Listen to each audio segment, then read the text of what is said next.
زلزلہ پاکستان میں بڑی تباہی، 48 گھنٹے میں جو ہے شدید زلزلے کا پاکستان میں خطرہ ہے۔ سائنسدانوں کی رپورٹ، زلزلے کا مرکز اسلام آباد بتایا گیا ہے اور وہاں پر جو ہے یہ آئے گا، اور بلوچستان، خیبر پختونخوا اور پنجاب کے کچھ ضلعوں میں جو ہے یہ زلزلہ آ سکتا ہے، اور اس کی جو ہے لوکیشن بتائی گئی ہے وہ ایشیا بتائی گئی ہے، اور سبھی چینل جو ہے یہ خبریں جو ہے بتا رہے ہیں، اور خبریں جو ہے ہم یہ گردش کر رہی ہیں زلزلے کے اور تباہی اور بربادی کے جو ہے مناظر عوام کو جو ہے دکھانے میں تمام چینل جو ہے مصروف ہیں۔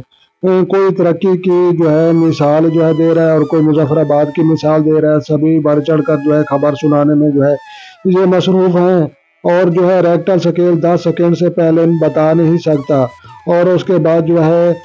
ابھی تک کوئی سائنس ایسی ایجاد نہیں ہوئی جو ایڈوانس ہم کو جو ہے بتا سکے، تو یہ دعویٰ کس نے اور کیوں کیا، اور اس کے بعد جو ہے یہ کیا سچ ثابت ہوگی، کیا سائنس اس قابل ہو چکی ہے جو زلزلے کے بارے میں ہمیں پہلے بتا دے۔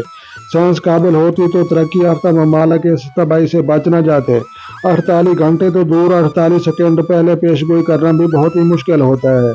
زلزلے کا مرکز اسلام آباد ہوگا اور زلزلہ دارالحکومت میں آئے گا۔